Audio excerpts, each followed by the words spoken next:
Good evening, everyone. Tonight is the Town Council public hearing, October 20th, 2021 at 6 p.m.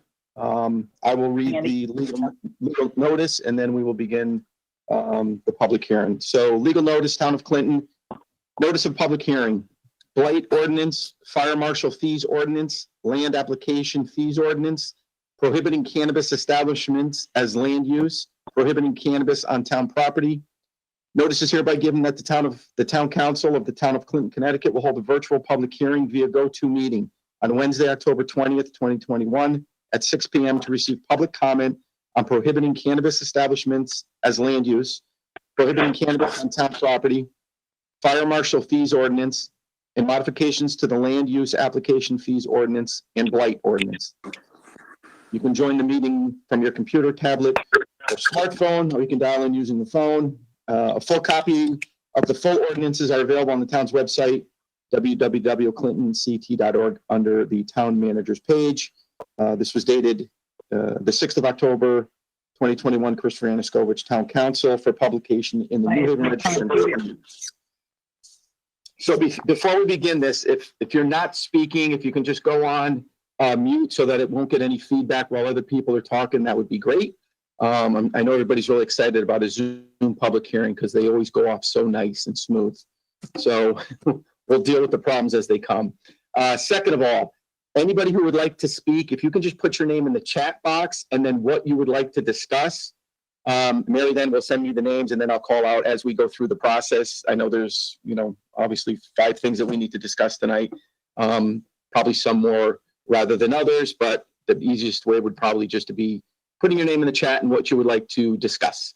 So at this point, we will open up the public hearing. And at this point, we already have Jane Scully has put in her name that she would like to make comments on blight. So Jane, you are up.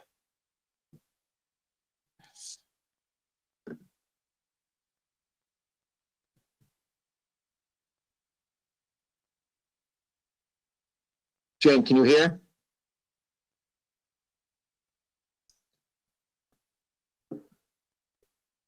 I'll try to get in touch with Jane. John Allen also would like to speak on blight. So John, if you want to go first. Well, then I will. Thank you very much. This is John Allen, John Allen, 15 Hooper's Way in Clinton. This is a very fortuitous time for upgrading our blight ordinances and enforcement. Very thankful that the town council and the town manager developed for approval. We should hardly approve it as written. Right now, we're experiencing a strong economic growth in town. Businesses and new residents are moving here. The Main Street facade renovation project is off to a great start. Most of our local businesses are enthusiastically participating in it.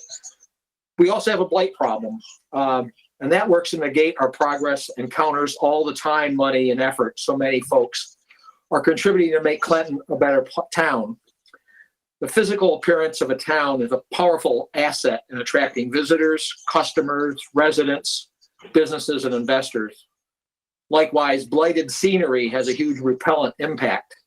Even one, using the parlance of the ordinance, dilapidated building, speaks volumes about a town and the kind of folks who live in it. We are definitely not like that. Currently, we have several such sad, depressing, dilapidated major eyesores. This needs to end. The town council's revised ordinance is well thought out, simple, it's easy to understand, and it is neither draconian nor weak and toothless. In fact, it is quite similar to other towns that have successfully addressed their blight problems. As long as we all support and enforce it, it will help us address our growing blight problem as well. We need to approve this. Thank you. Thank you, John. Jane is having problems, I guess, live being in or something. She just texted me back. So at this point, we'll move on to Kim Inglis.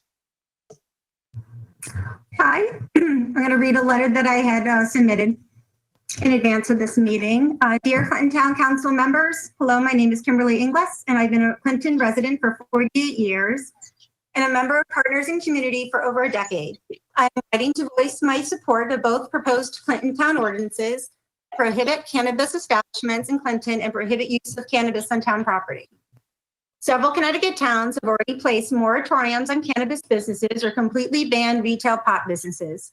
In fact, following the legalization of marijuana, up to 70% of towns in Colorado, California, New Jersey, and Massachusetts banned retail pot stores. What do many of these towns know that the other 30% does not? They know that having a marijuana business in their towns is just like having a daily pot advertisement in one's community.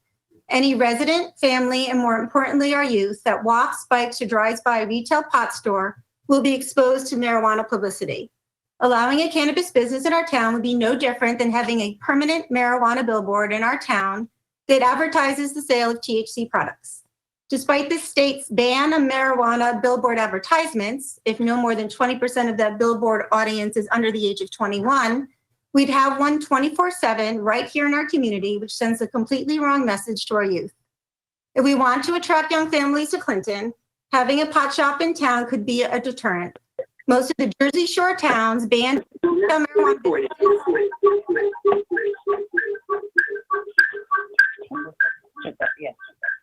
Something's wrong.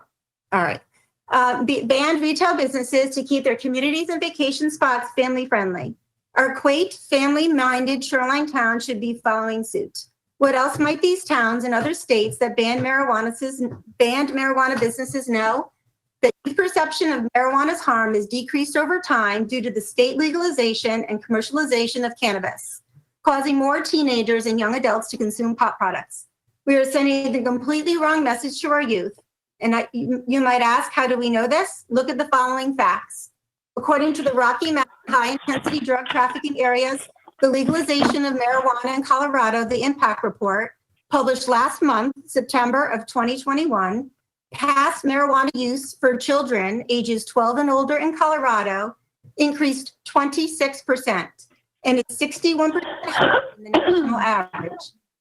According to the University of Michigan's Monitoring the Future survey, daily marijuana use by youth in the U.S. increased dramatically, with 6.4% of 12th graders reporting near daily pot use in 2019. The same study found that vaping among 8th, 10th, and 12th graders more than doubled since 2017. In 2020, the Monitoring the Future data indicated there was a 17% increase in use among 12th graders and 50% increase among 10th graders, surpassing alcohol and cigarette use. A study published in 2021 by Jorgensen and Wells states that approximately 29% of marijuana users, continue on to harder drug use. Youth marijuana use has also been associated with an increase in mental health disorders and teen suicides. According to the Colorado Department of Public Health, marijuana was detected in 30% of suicide toxicology reports for Colorado kids aged 15 and 19 in 2017, and 51% of kids aged 10 to 19 in 2019. And according to a recent study in California and peer-reviewed Smart Approaches to Marijuana's 2020 Lessons Learned from Marijuana Legalization report, marijuana dispensary density is linked to more pot use among youth, with 24% of 11th graders using pot in areas with higher marijuana dispensary density compared to 16% in areas with less pot dispensaries. According to the Journal of Neuroscience, marijuana use in adolescence, while the brain is still developing, is associated with structural brain and cognitive. Brain scans of marijuana users in several medical studies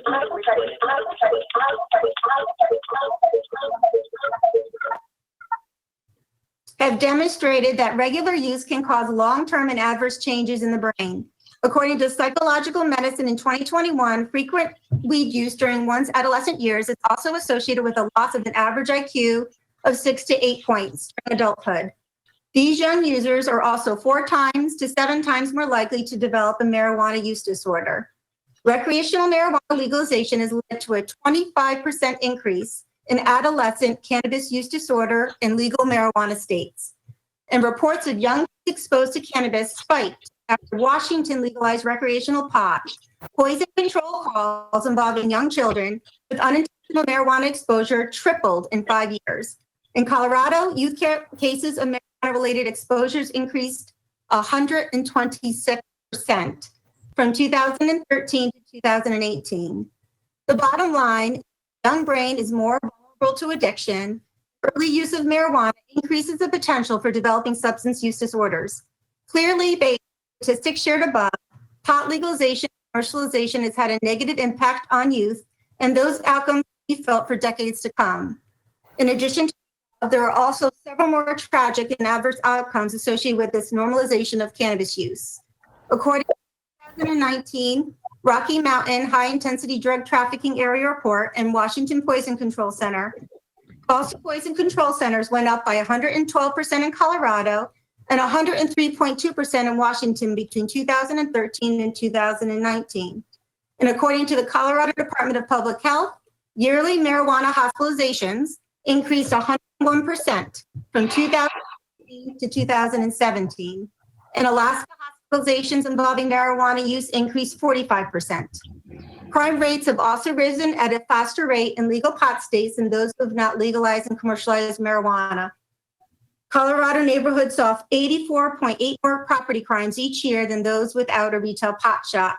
And in Colorado, 2016, crime rate increased 11 times faster than the 30 largest states in the nation since pot legalization.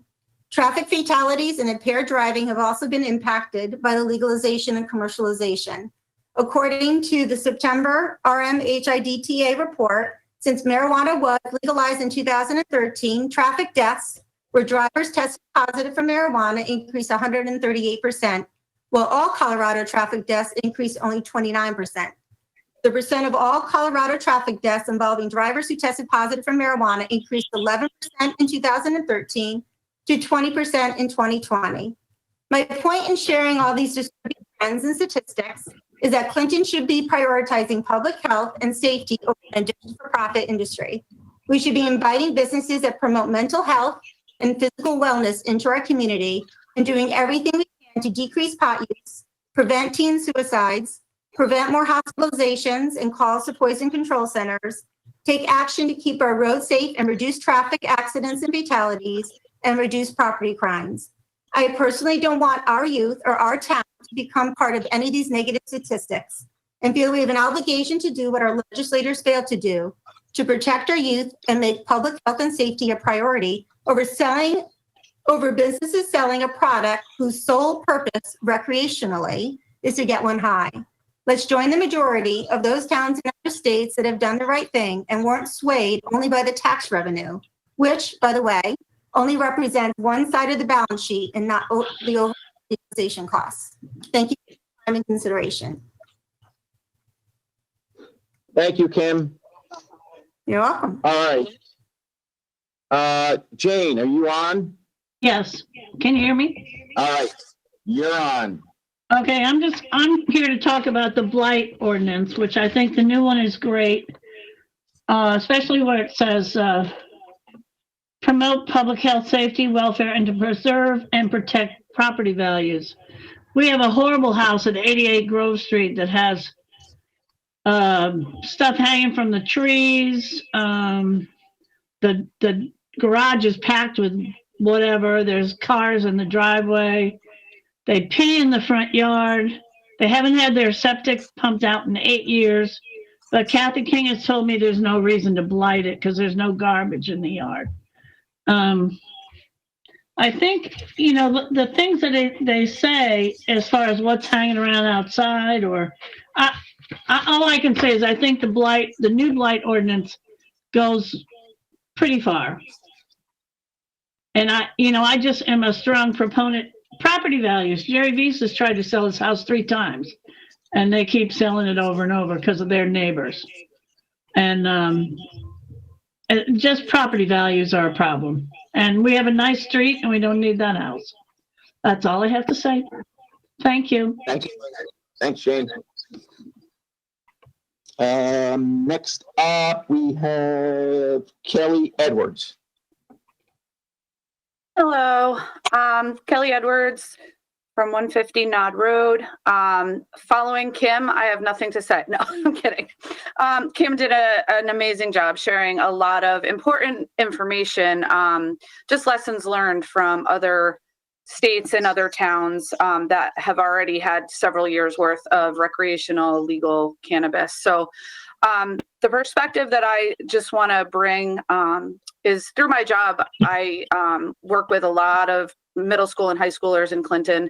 Actually, today, the high schoolers took our most recent student youth survey.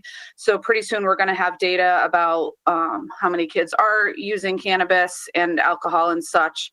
But what I'm hearing over and over again from teenagers is that marijuana is no big deal, that it doesn't, you can't overdose, it's not that dangerous, when as Kim indicated, it's very dangerous for the teenage brain. And I think the proposed ordinances by the town council are just amazingly responsible in the message that they're going to send out to our young people and our parents, where the people that are making these decisions know what the truth is about how marijuana affects the teenage brain. The people know what the truth is based on states across the country and decisions that they've made. And they're making the most responsible decision that we can make for our young people and our families here in town by passing this kind of ordinance. It's also important to limit the public use of it, because as Kim indicated, the more you see, the more normal it looks, the more simple and harmless it looks. So the more restriction we can put on that, the better. I think, people are free to make their own adult decisions, but as the adults in town, the decision makers, we really need to know what our impact is on our kids. And this is a super responsible message that is going to be sent. And it says that we know what the truth is. And I'm so thankful for these proposed ordinances. And I just hope that they pass and we can continue to send a message of health and mental wellness to our families. Thank you. Thank you, Kelly. Joe Alves.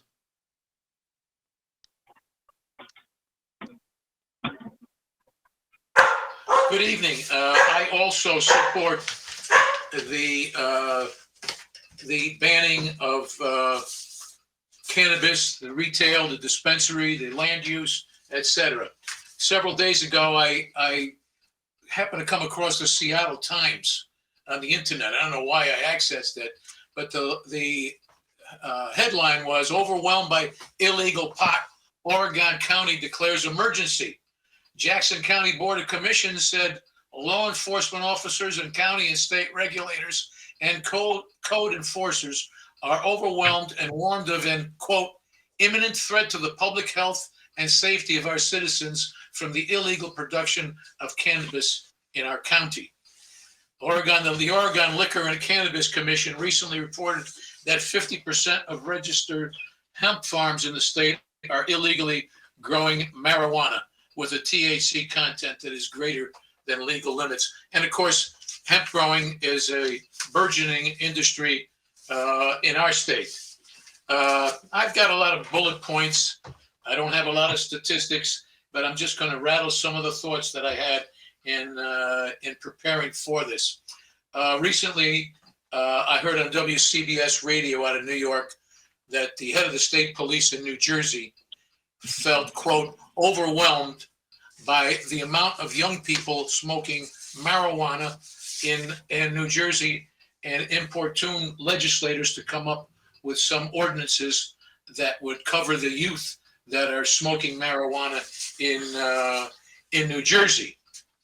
One thing that's not often mentioned is those legislators, and of course the legislators in the state passed this legislation strictly for monetary reasons. It's not to be confused with any concern that they may have had for the youth, the adults, the health and welfare of the individuals in the state, because we know the politicians don't care about that.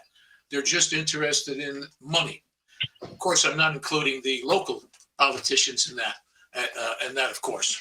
But actually, our own Senator Needleman, who supported this legislation, has also been quoted as saying he doesn't think it's a good fit for Essex. Well, isn't that interesting? I wonder how he would feel about it being a good fit for Clinton. I think we can all surmise what he would say about that. The hypocrisy at the state level in passing this legislation is profound, but I won't belabor that point. One thing that's not often mentioned is there are occupations where they're not interested in you smoking drugs or marijuana. I read of an article in the New York Times several years ago about a trucking company that was hiring. They had about 100 people in the waiting area. The personnel representative came out and said, we're going to do drug testing. Half the people got up and left. Uniformed services don't want people that smoke marijuana. Medical people don't want people that smoke marijuana. There are private companies that don't want people smoking marijuana. The defense contractors don't want people. They don't tell young people that. I myself, I casually smoked marijuana like 50 years ago. I actually stopped because it became an issue when I took a test for a uniformed service, and I came in number 1 on the test, but there were issues because I had smoked marijuana. I stopped after that. I didn't want to hurt my own chances in life and in my future by having had done something in the past. Of course, the government won't tell you anything like that. I remember I mentioned at the hearing that we had for the planning and zoning that when Massachusetts passed this, the day they opened, there were cameras from state television stations across the border, and there were people lined up for the opening of these dispensaries. And quite frankly, it looked like people that were lined up for a soup kitchen. That's the people that were attracted to this on a weekday morning at 8 or 9 o'clock when you hoped maybe they might want to get a job. But anyway, California has pumped $100 million into the marijuana industry to keep it afloat. In our own state here, one of the problems with driving, and of course there are plenty of statistics, and Kimberly did a lot better job with statistics than I can. One of the problems is testing drivers for marijuana use. Now, the state assures us that they're training people to do this because they're rather sophisticated tests, and their tests are few and far between. I think there are like 2 or 3 people now. Of course, this is not coming in legislation into the future anyway, but there are going to be few of these people that are tested so that legally someone can be cited or arrested for illegal marijuana use while they're driving. I don't see a Clinton cop waiting 2 hours for some expert from Windsor to come down so he could test somebody. As it stands now, I don't see a lot of Clinton cops doing traffic enforcement anyway, but I don't think that's going to help. Unwanted pregnancies. It's quite well known that with marijuana comes impaired judgment, and the libido gets aroused. How many unwanted pregnancies would we be seeing? I think that's about all I have to say. So I'm for this prohibition. At this particular point, I commend the Planning and Zoning Commission for making a decision on this for Clinton, for its residents. Most surrounding communities have kicked the can down the road. And I want to summarize it by, I guess, about 2 years ago, when a lot of this legislation was being proposed. A friend of mine said, I don't see anything good coming from this, and I can't see it. We're not a poor community. We don't need the money. That's all I have to say. Thank you.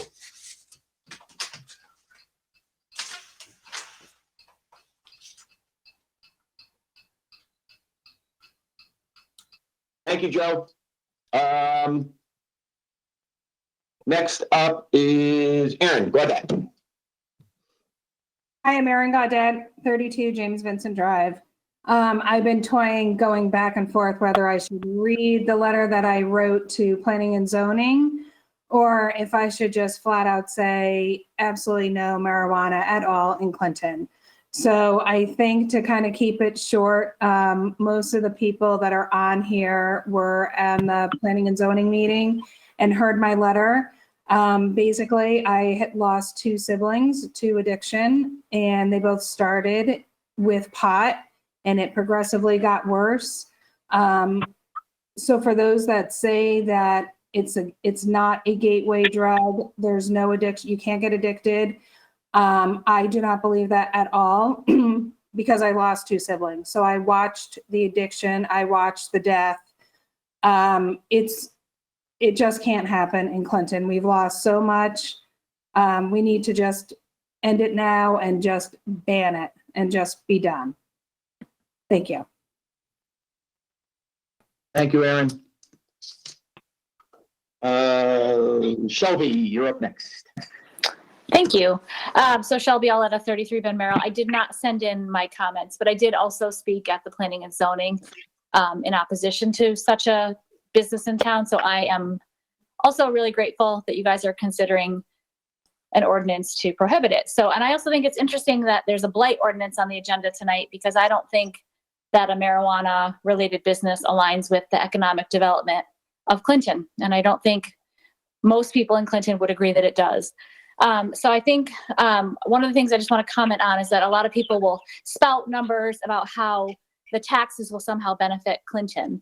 And taxpayers also on another breath will lament the financial strain to the police department that is the outlets and supporting crime prevention at the outlets. And I think a cannabis store is going to bring about the exact same drain. This one is related. And taxes that will be collected are already earmarked to go to social equity initiatives.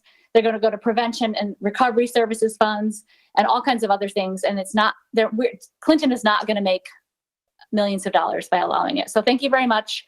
And please pass this ordinance. Thank you. Thank you, Shelby. Now we have the other Shelby. Hi, everyone. Shelby Mehmet, 116 Commerce Street.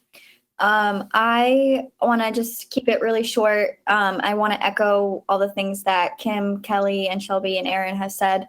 And I really just ask that the decision makers in Clinton make the decision to have the young people and Clinton's residents' mental health and physical health in mind when making this decision to hopefully prohibit the marijuana use and store in Clinton. Thank you. Thanks, Shelby. All right, one last chance for anybody else. If you'd like to speak, put your name in chat. And while we wait to see if anybody else wants to say anything, I do want to go on record as saying that we did receive correspondence via email from Dylan Ayer, Lourdes Rojas, and Jennifer Tubig, and Laura Colbank. And then we did receive one email letter from an Olivia Rhodes, who was opposed. The other names were all in favor of the ordinance. So I just want to go on record with that as well. So it doesn't look like anybody else is looking to speak at this time. So if not, we would just look for a motion to close the public hearing. Dennis, Marcus, second. Is there any further comments? All in favor? Aye. Opposed? Abstain? Again, thank you to everyone that came out and spoke. Obviously, Human Services and your group there, we need you to get involved with everything else in town, so you bring more people out to talk about everything going on in town, because you certainly seem to know how to bring all the people out. So thank you again. And then our town meeting, regular monthly meeting will begin at 7. So we'll see everybody in a half an hour. Thank you again, everyone.